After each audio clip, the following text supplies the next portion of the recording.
that Hare Krishna.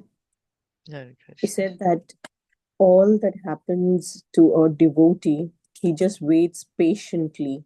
It is not the sins, the difficulties that he faces is not due to the result of the sins. It is just the mercy of Krishna, and the devotee just waits, and he offer obeisances with his words, deeds, and actions, body, words, and mind.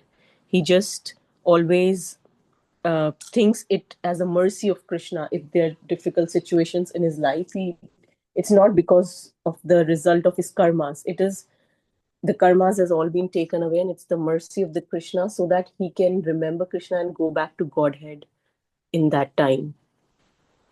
Yeah, in case there is any remaining attachments, Krishna makes some arrangements to remove those remaining attachments. So he is, completely attached to Krishna. As Krishna is completely pure, then the devotee also becomes completely pure. Can associate with, to see Krishna, be with Krishna. Yes, thank you so much. Lord Brahma says that liberation becomes his rightful claim. Yeah, he is going to go back home to Godhead. Okay, so going on to text 9. Pashyesha me naryamananta adye. Bhaktapriya Mataji, you can read.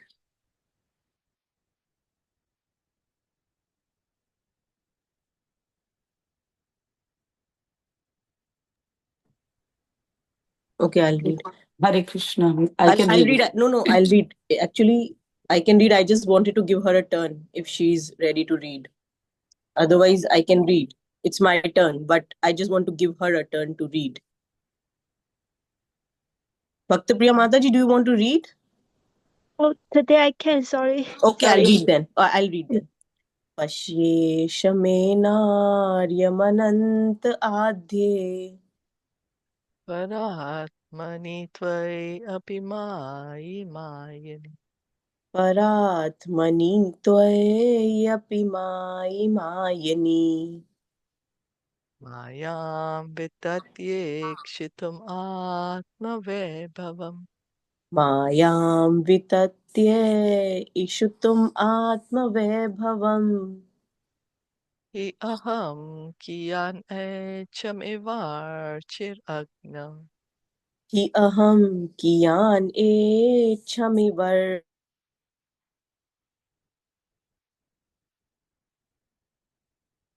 Translation and purport by His Divine Grace, A.C. Bhaktivedanta Swami Srila Prabhupada. My Lord, just see my uncivilized impudence. To test your power, I tried to extend my illusory potency to cover you, the unlimited and primeval Supersoul, who bewilder even the masters of illusion. What am I compared to you? I am just like a small spark in the presence of a great fire. A great fire produces many sparks, which are insignificant in comparison to it. Indeed, if one of the small sparks were to try to burn the original fire, the attempt would be simply ludicrous. Similarly, even the creator of the entire universe, Lord Brahma, is an insignificant spark of the potency of God, and therefore Brahma's attempt to bewilder the Supreme Lord was certainly ludicrous. So Lord Brahma is saying, look at me, just see what I'm trying to do. Then I wanted to test you. I thought I'm more powerful than you. You are unlimited. You are the super soul. And I was trying to bewilder you. Whereas you are the master Yogeshwar, right? Krishna is called Yogeshwar, master of all the mystics. I was comparing myself to you. I'm just like a tiny spark. You are like a great fire, and I'm trying to compete with you. Just look at my foolishness. That's what Brahmaji is saying. So Brahma here addresses Lord Krishna as Isha, which indicates that Krishna is not only the supreme master of everyone, but is also specifically the master of Brahma, who creates the universe directly under the guidance of the Lord, and who indeed is born directly from the Lord's own body. So Lord Brahma is saying, not only you have created everyone, but you are especially my creator. I'm coming directly from your body, from your navel, the lotus on the navel, Isha. Brahma felt ashamed of his impudent attempt at deluding Lord Krishna, and he was therefore perfectly willing to be punished or forgiven by the Lord, according to his decision. If Lord Krishna does not mercifully punish his devotees when they act improperly, their foolishness will simply increase and gradually completely overwhelm their devotional sentiments. Therefore, Lord Krishna kindly disciplines his devotees and maintains them on the progressive path back home, back to Godhead. Krishna loves the devotees. He wants them to come back home soon. And if he sees that the devotees, they're getting some kind of pride or they need some purification in some way, then Krishna makes that arrangement. So the devotees don't get too carried away, so that their bhakti does not get covered up with all these external things. Do you remember any pastime that Krishna,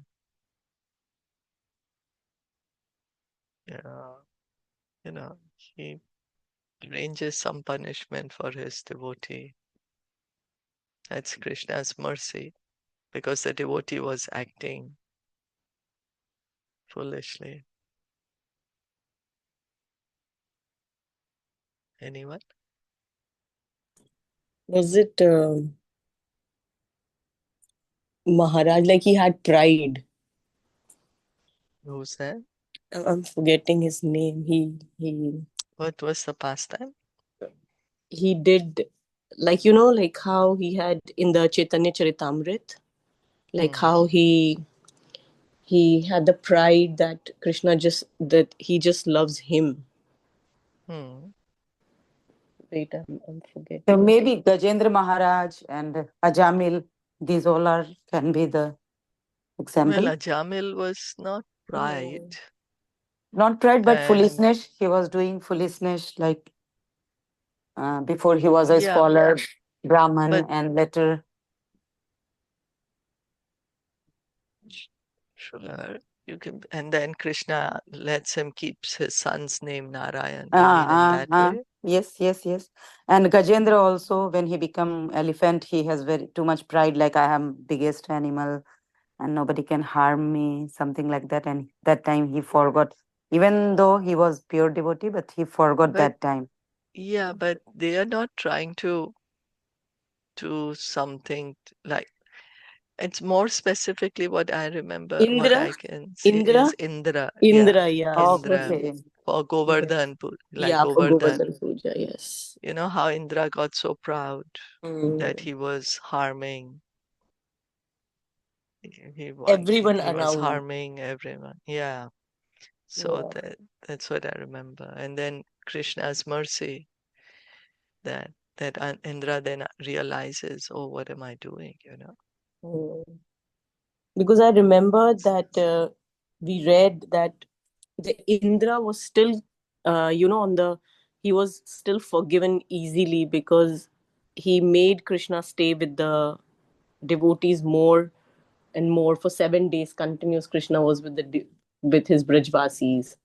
But then Brahmaji is a little more offending because he was away from his, friends and cows and sakhas for the whole year. Yeah, that's right. Right? Yeah, Brahma took them away. Yeah. And Indra, although he tried to kill everyone, but yet somehow, it brought everyone together with Krishna. Krishna just held the Govardhan. Yeah. Ata Then we can shamas. say Hare Mm. Krishna. Then Brahmaji Yeah. can also be a part of this example, right? Because he created the illusion of that, like he stole all Yes, Gopa that's Gopis. exactly Yeah, what we are talking about. yeah, Yes. yeah. So he can also. Yeah, he is. And then I was Yeah. just asking if anyone Okay, okay. The remembers other any one. other one. Other one. Yeah, Okay, okay. Yes, yes. yeah. Ata shamasvachyutame rajo bhavo अतः समस्वाच्युतो मे रजो भुवो yajanatastvat prathak ishamanina अजानतस्तव पृथगीशमानिनः ajavalepandatamondachakshusha अजा वलेपाम् अन्धतमन्धचक्षुषो esho nukampyo mainathavan iti. एषोऽनुकम्प्यो मयि नाथवानिति. Therefore, O infallible Lord, kindly excuse my offenses. I have taken birth in the mode of passion, and am therefore simply foolish, presuming myself a controller, independent of your lordship. My eyes are blinded by the darkness of ignorance, which causes me to think of myself as the unborn creator of the universe. But please consider that I am your servant, and therefore worthy of your compassion. In his commentary, Srila Vishwanath Chakravarti Thakur explains that Brahma wanted to present the following argument to the Lord. My dear Lord, because I have acted so badly, I certainly deserve to be punished. On the other hand, because I am so ignorant, you should consider me an innocent fool and be merciful to me. Thus, although I deserve both punishment and forgiveness, I humbly beg you to exercise tolerance in this matter and simply forgive me and show me your mercy. So, Prabhupada is giving us Srila Vishwanath Chakravarti Thakur's explanation on this. What is Brahma feeling? Brahma is saying that, what I've done is I certainly need to be punished. I deserve to be punished. But I am so foolish, so please consider me like an innocent fool and give me mercy to me. Like I was trying to show that I am greater in illusion than you. Who can be greater than you? It's my foolishness. So just excuse me, think of me as my ignorance, and please forgive me. So I deserve punishment also because what he did is take away his friends and cows. So he needs to be punished, but also he's so foolish, so he deserves forgiveness. So Brahmaji is saying, you please just tolerate me. Somehow or the other, you tolerate me and you forgive me. Please give me your mercy. That's okay? Yes.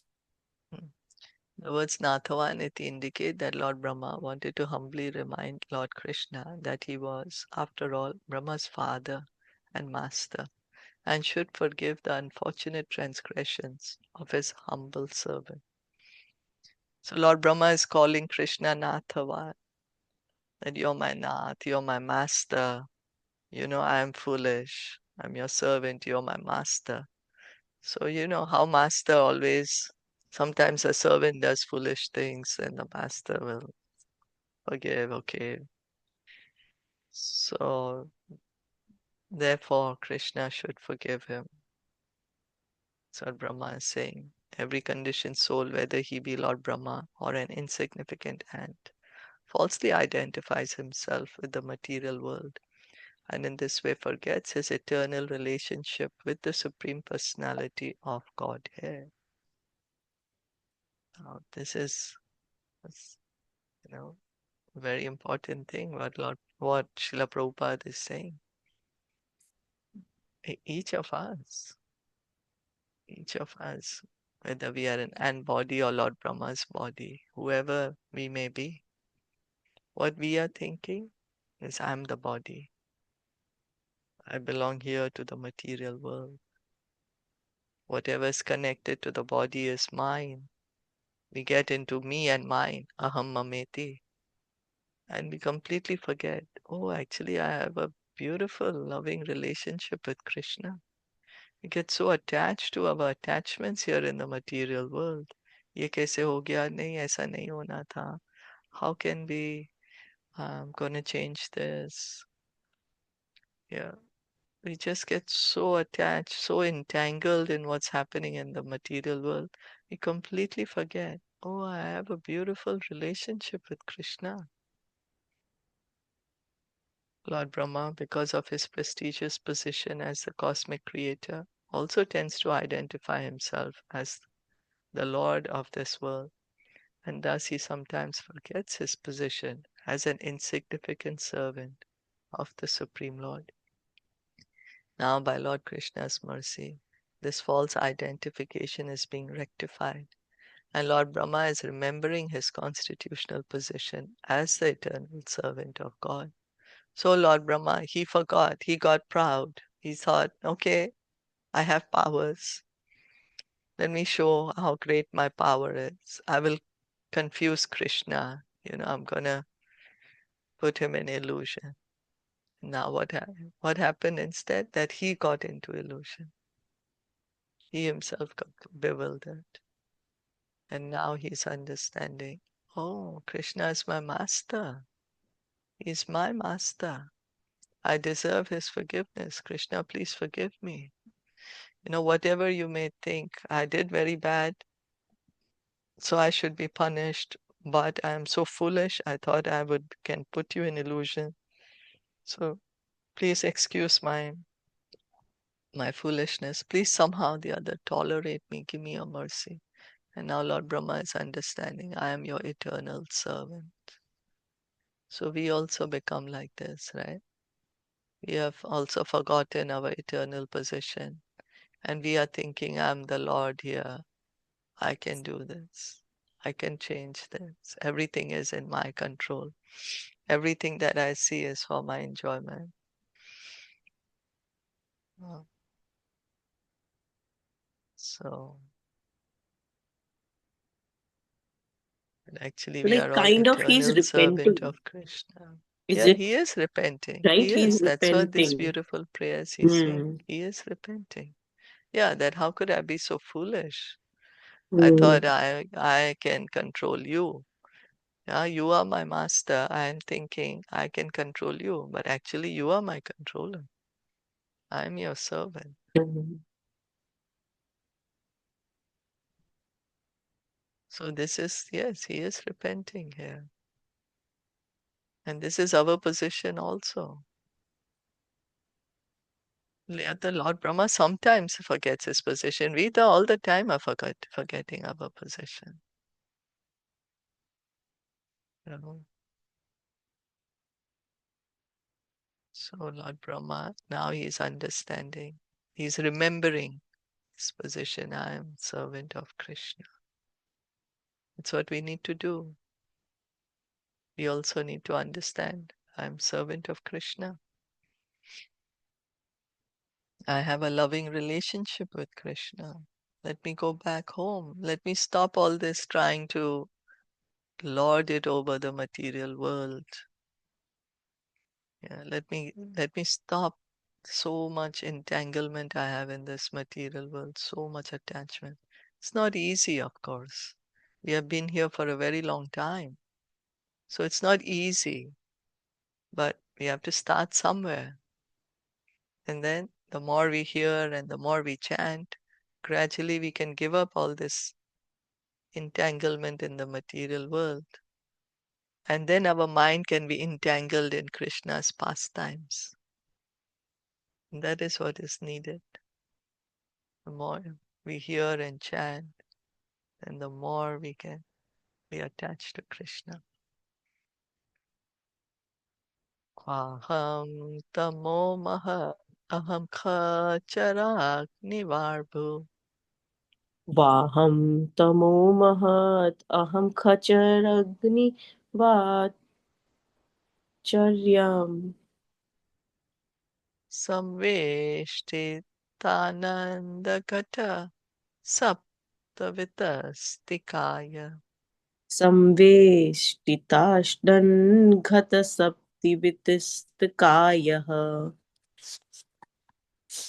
Vedrik vidhavi kanita nandaparanucharya. Kvedek vidavi ganidant paranucharya Vatadvaroma vivarasya chate mahitvam. vad atvaroma vibarasya cha te mahitavam. What am I? A small creature measuring 7 spans of my own hand. I'm enclosed in a pot-like universe composed of material nature, the total material energy, false ego, ether, air, water, and earth. And what is your glory? Unlimited universes pass through the pores of your body, just as particles of dust pass through the openings of a screened window. In the Caitaniya Caritamita, Adi Leela, chapter 5, text 72, Srila Prabhupada gives the following purport for this verse. Then Lord Brahma, having stolen all Krishna's calves and cowherd boys, returned and saw that calves and boys were still roaming with Krishna. He offered his prayer in his defeat. A conditioned soul, even one so great as Brahma, who manages the affairs of the entire universe, cannot compare to the personality of Godhead, for he can produce numberless universes simply by the spiritual rays emanating from the pores of his body. So, these purports are actually not written by Srila Prabhupada. They're written by his disciples. At that time, Srila Prabhupada was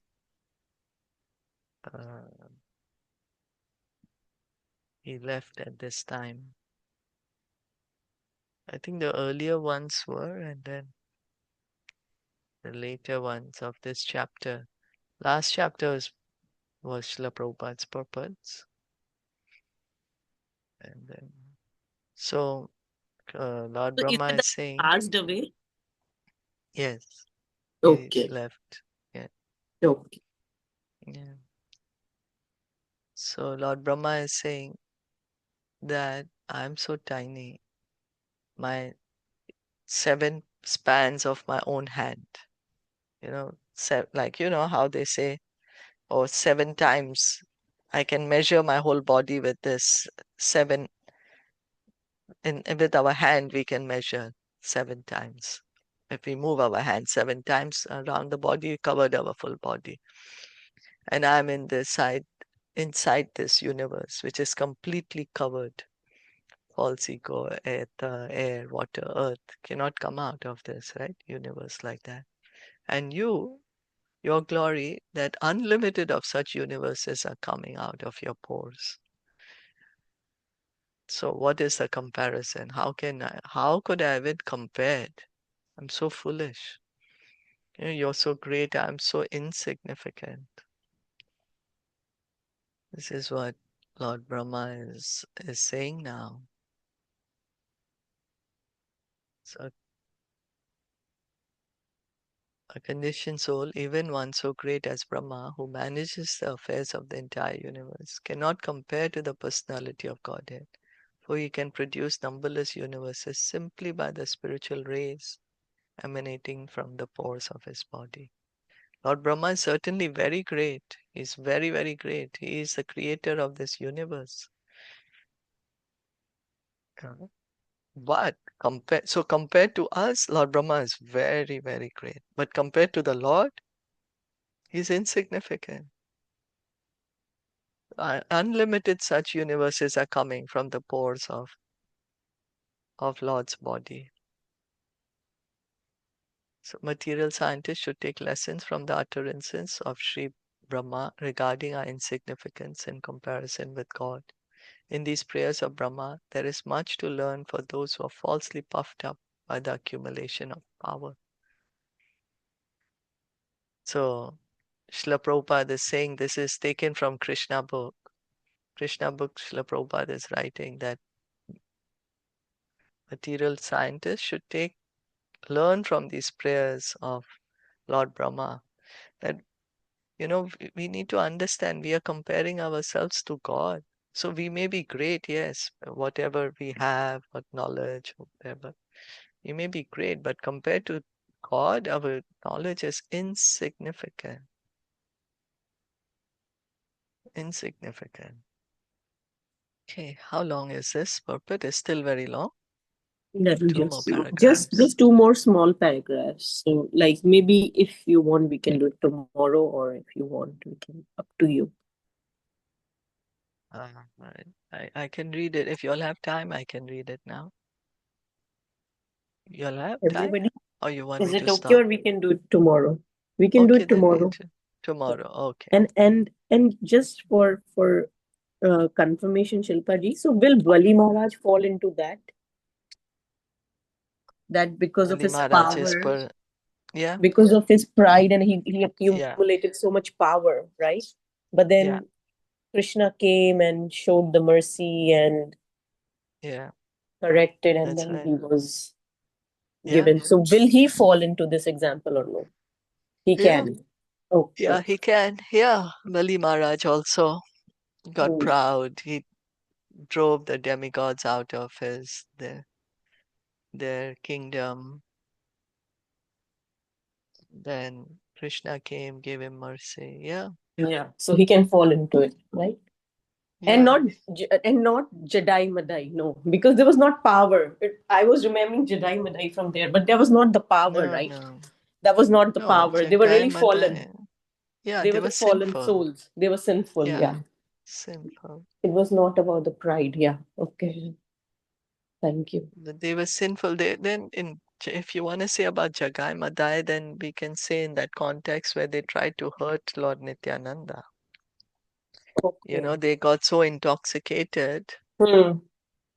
They're so intoxicated that they attacked Lord Nityananda, So in that case, they can be. in that way. But in that way, yeah, Okay. in that way. Hmm. But Bali Maharaj can be directly. Yeah, Bali Bali Maharaj, no problem, Maharaj. right? Because Yeah, that's right. Yeah, okay. Jagai Madai also got the mercy. Yeah, because he attacked. They became so intoxicated. So they want to harm the Lord, his Hmm. devotees. Hmm. Then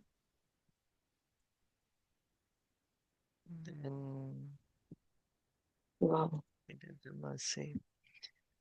But more, yeah, more Bali would be more. That's right. Yeah, Bali Maharaj would be more because then Krishna comes as Vamandev to specially teach him. Lord Chaitanya was coming to kill them. Hmm. Not But teach then them or then Lord Nityananda told him, no, don't. You have to give them mercy. Hmm. Yeah. Yeah. Okay. Yeah. Okay. Thank you all so much. Mhm. Srimad Bhagavatam ki jai, Srila Prabhupada Yeah. ki jai, Gaur Bhakta Vrinda ki jai.